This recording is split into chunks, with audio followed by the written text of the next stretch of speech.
The most watched morning routine in history has 68 steps, but it turns out you only need 4. And the one that matters most? It does more for your focus than any supplement you can take. I'm Chris. I spent 30 years going from a lean, clear-headed software guy to a foggy dad bod project manager. Then dropped over 75 pounds and got my edge back. And part of how I did it was figuring out what morning routine advice actually works and what parts you can skip. That 68-step routine, over 1 billion people watched a guy wake up at 3:52 in the morning, dunk his face in a bowl of bottled water, and rub a banana peel on his forehead. And the internet's other favorite routine, the science one, wants 90 minutes of your morning. Here's the problem. Those guys don't have commutes, no kids to drop off, and no 8 a.m. stand-up, but you do. So today, I'm ranking the popular morning routine steps into 4 buckets. The ones that actually move the needle, the ones that are nice if you have time, some that you do if you need them, and the ones you can skip. I'll give you a freebie right now. Skip the banana peel. That's just weird. For years, I started every morning feeling like the day was kind of pointless. I'd grab my phone and just lay in bed until I had to get up. I was on autopilot, and it was pretty unproductive. Then at night, I'd lay in bed playing Clash of Clans, wait for the inevitable next morning. To do it all again. If that sounds familiar, stay with me. It didn't used to be that way, did it? We're a little older now, and our drive isn't quite what it used to be. But the energy and focus, they're MIA, but they're not gone forever. And getting them back starts with doing something different to start your day. I call it being a morning master. And it takes way less than 68 steps, so let's start with the bucket that matters. Bucket 1, essentials. Do these no matter what. They'll take about 15 minutes. Number 1 is water, before anything else. After 7 or 8 hours of sleep, your body is low on water and even mild dehydration hits your focus. But it's not just 7 or 8 hours without water, is it? Because I'll tell you, I stopped drinking water a couple hours before bed, so I'm not up at night hitting the bathroom. Something else that didn't used to happen. The fix is to drink a full 16 ounces of water, not 8, before anything else. Some people add a pinch of salt for the electrolytes. You're welcome to try that part, but ugh. Here's why this is number 1. It wakes up your nerves, starts your metabolism, and clears the morning fog faster than caffeine will. Helps to keep you regular too. Seriously though, water absorbs in minutes. Caffeine takes like an hour to kick in. Everybody includes this one, and in this case, they're all right. It only takes a minute or two, no excuses. Okay, number 2, natural light. God no, not the beer. Step outside within the first 30 minutes of waking. Not just near a window. The most effective place by far is actually outside. Even on cloudy days, the outdoor light is many times stronger than indoor light. And if it's still dark where you live, get a bright light box. You want one rated at least 10,000 lux, which is a measure of brightness, for 15 to 20 minutes. I put a link to a good one in the description. That light hits receptors in your eyes that tell your brain it's go time. It boosts alertness, sets your daily rhythm, and triggers melatonin, the sleep hormone, for later. Yes, morning light ironically helps you sleep better at night. And here's the part that should shock you. Coming from a guy who takes a bunch of supplements every day, this light thing does more for your morning focus and energy than any of those do. That's why it's in the first bucket. The hacks are right about this one. They just bury it in a bunch of fancy stuff. Okay, number 3, movement. Any movement. Once you've hydrated and have seen the light, move it. I like to move it. Okay, this is where the other routines start padding. You do not need to hit the gym at 5 a.m. with a personal trainer. A short walk, a few push-ups, light stretching, that's enough to calm the stress centers in your brain and wake up focus. And you can kill 2 birds by stacking this one with the previous one. Just take a walk outside. When I started working from home during COVID, I used to go straight to my desk. Then I found that 10 minutes of walking cleared me up and made getting started way easier. I'm up to 20 minutes now, not because someone said so, because it actually made a difference for me. Number 4, protein, not sugar. When you eat, make it count. Eggs, low sugar yogurt, or protein shake. Also low sugar. This keeps your energy and focus stable. A link to the protein powder I like is in the description.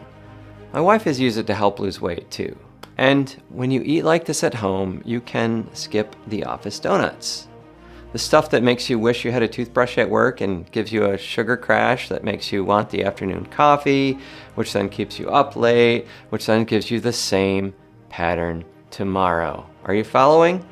Because that's a hell of a cycle to break. Okay, that's bucket 1. Water, light, movement, protein. You can get away with 15 minutes if you stack the walk. That is the actual routine. Oh, and one thing to actually stop doing, having coffee right away. I mean, I know technically it has water in it, but it shouldn't be your first drink. Hold the coffee for about an hour after waking, let your natural hormones rise first, and then your energy will stay steadier all day. That's the real secret for keeping things smooth and level. There is one exception the internet always leaves out. If you actually work out first thing, go ahead and have the coffee before the workout. Just after the water. That's fine.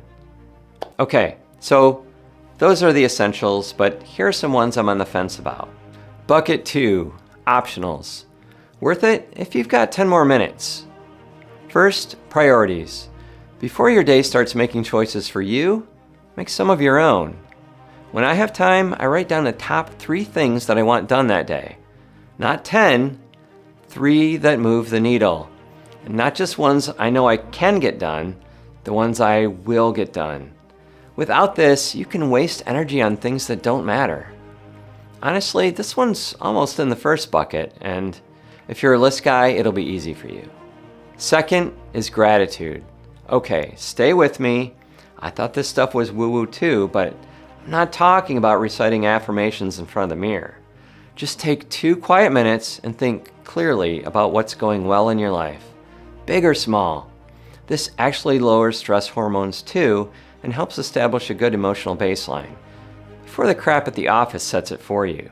I do this one in front of the fireplace or the hot tub. Yeah, I live in a colder climate, okay? Why isn't this stuff in bucket 1? Because if you only have 15 minutes, the physical stuff wins. Fix the hardware first. But these are the cheapest mental upgrades on the list. Now we're getting to the really optional ones. Bucket 3, situational. Use these when you need them, not every day.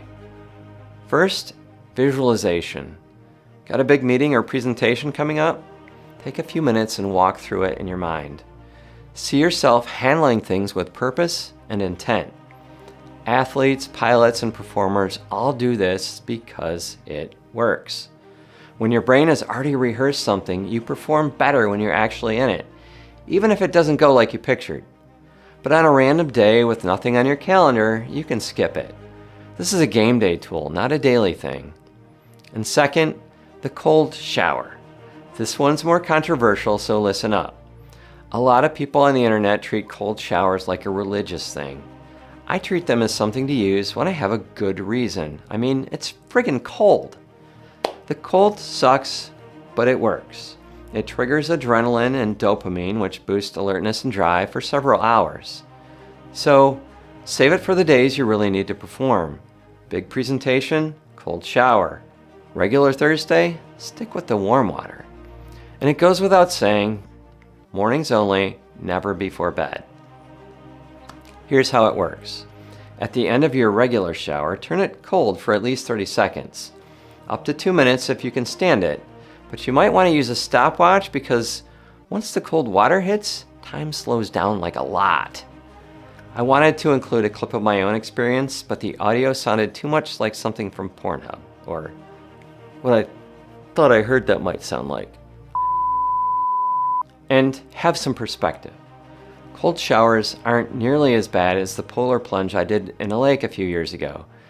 Try jumping through a hole cut in a foot of ice. Now that was invigorating. Bucket 4, hard skips. You can skip these, you don't need anyone's permission. But real quick like, here are the ones you can leave out without missing a thing. The 4 a.m. wake up, unless you want to go to bed by like 8 o'clock. Getting 8 hours of sleep is more important. An hour of journaling. Your 3 priorities on a sticky note beat trying to keep a diary. Special focus music? I find it distracting. I mean, fine if it works for you. And 20 minutes of morning reading? A book is fine, but the approach is wrong. Stack the audio version with your commute instead. And as for banana peels and dunking your face in designer water, some things are just for the camera, you know? Now, none of that stuff is bad, it's just expensive in terms of time, which you don't have. And that was Patrick Bateman's whole morning routine, by the way, an hour of products and ice packs, and the guy still wasn't okay. American Psycho, you guys saw that, right? Getting started. So to recap, here's the whole system. Bucket 1 every day. 16 ounces of water, outdoor light, movement, and protein instead of sugar. Bucket 2 if you've got 10 more minutes. 3 priorities and some real gratitude. Bucket 3 when you need it. Bucket 4, let it go. And don't try this stuff all at once. Pick 1 or 2 things from bucket 1 and do them this week. Knock out a couple more each week after that. No cheating until you're a morning master. Do what works for you. Just get started. You should feel clearer about 2 weeks in. You'll know it's working when you don't feel so rushed and you're not drained by mid-afternoon. Now, if you've tried any of these or have one the internet hasn't covered 100 times, let us know in the comments. And if you want more practical ways to rebuild energy, focus, and long-term health, hit that subscribe button. We're laying out the stepping stones for you one by one. Now, if you want to see what else moves the needle on energy and focus, go check out this other video now too. No bananas required.